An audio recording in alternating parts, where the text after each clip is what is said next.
First, the holiday aisles at our local shopping markets are already filling up with plastic eggs and chocolate bunnies.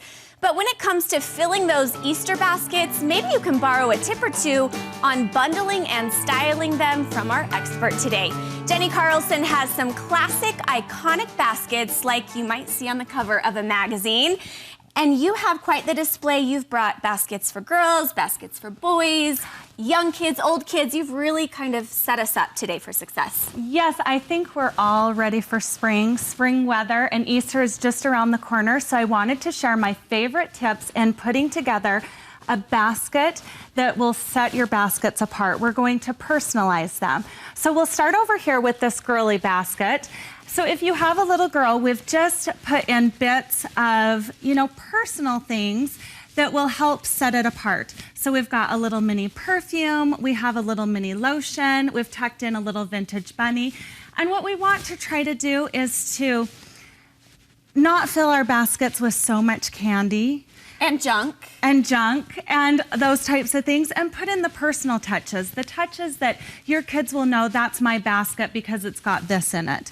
And it's also such a great time to put in a little bit of memorabilia from family. So swap some of the sweets for a little bit more of the sentiment. Okay. So how are you doing that? I've got a teacup here, so possibly passing down a teacup from a parent, from a grandparent. It's a good time to pass down maybe a piece of jewelry. Now, if you have boys like I do, I don't have girls, so they wouldn't appreciate the teacup or the jewelry, then I've done it in a different way. I've added a photo here, and that's a photo of my little boy, and that can also spark a story of when he was little, because while I have those memories, now he's a teenager, he might not have those memories. So to capture it in a photo, I also love a handwritten note to go into the baskets. I think it's a good time to sit down and actually write your child, or if you're preparing a basket for a friend, to sit down and actually write a note to tuck into the baskets. So first tip, make it personal. A few less sweets, swap a few less sweets for something that they would really like. And the sentiment, the meaning, the story that can come from it. Yeah, the meaning behind it. It's just such a special holiday. So also to make it a little more affordable when doing this, think it's springtime, it's a change of season, so things that your kids may need anyway, like a new swimming suit, like a beach tradition towel. In my family. Yes, I have cyclists, and so this is a time they need new cycling gear and parts. So in this basket, that's not a basket. This is a bucket. Right. Yeah, so my boys last year, I transitioned because as they get older, the basket was a little too cutesy. They wanted something a little more masculine, so we got a galvanized basket, and I just fill it full of things. But to keep the Easter look, the Easter palette, I've actually wrapped a couple of their items. Okay, that's fun. And I've picked a paper that is a map, and so it makes it a little bit more personal for them, bringing in the cycling again. Yet what's inside of it doesn't have to be shown in the basket. So if you want to keep your palette lovely, like Easter should be, you can easily wrap your gifts. And we have all sorts of different wraps at the shop. We have dogs, cats, we have a Parisian map, we have birds, teacups, so many different prints that you can actually wrap a few packages. So try, if you want to keep your color palette consistent and you don't want to shop within that palette, wrap the gift. That sometimes makes it easier too, though, if you know that you want to stick with pink, and then finding those pink things, they seem to kind of pop out at you while you're shopping. So that's a good tip too. Yes, and if you want to personalize it without writing their name on it, we have these lovely necklaces with just initials. So you can put initials on things. S, of course, for Studio 5, or perhaps Sweet Tooth Fairy coming on next. Maybe she needs this.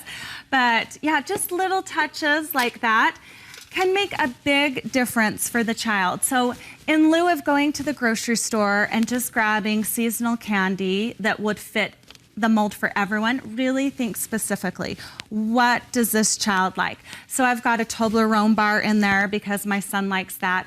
I've got some of his sports goo that he needs for the season, and tuck that in. And you can still put bits of candy, but maybe not the whole thing. Such great ideas. Where are you finding these Easter baskets? And These paper shreds, they don't usually sell that style of paper shred at the store. So where do we find some of these things? No, okay, so I'll start with the bucket, the galvanized bucket I actually got at Michael's last year. I believe they still have them, and if not, they've got them at hardware stores. You can find these really easily, and it's a good way to transition for boys. I did put my boys' things in baskets when they were younger, but as they get older, you kind of evolve your traditions and your holidays around this time. The basket is from our French shop, Madeleine Lamore, and you know, we tend to appeal to all the Parisian-loving girls out there, so that's why that one's extra girly with all the special touches, but you don't necessarily have to put it in a basket. We've got these little boxes up here, yeah. Yes, and those can be decoupaged, and the great thing about that is you can pick any printed paper, any style, and you can personalize it, again, to that child. So, you know, it may be polka dots, it may be stripes, it may be whatever that child likes. You can personalize it in their box. Okay, such great ideas. You have a banner up front and all of these fun little tissue. This is a fun tissue egg here. Yeah, so the banner just brings in, I try to set a scene when putting my boys' baskets out. So last year what I did is over their buckets, I hung these pinwheels. And it just kind of creates a magical scene for them to come down to. But the banners are also fun. The banner is, we've got a tassel banner from My Mind's Eye, which is a local company. Also, these pinwheels are reversible. Yep, and we can show how that's done. So they're super easy to put together, so even I can do it. And you just paper clip them there, and then they're reversible, so you can switch them and use different colors. So fun.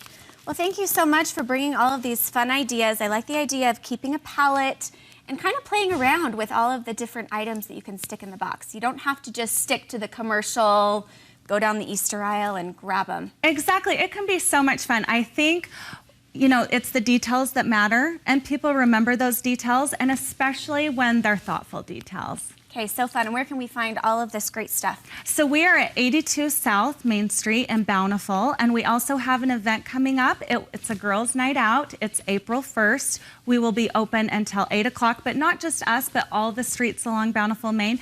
So if you haven't had a chance, come and join us. We'd love for you. And we also have a discount code for your viewers. So if they mention Studio 520, they can receive 20% off any of these items. Okay, thanks so much. We appreciate it.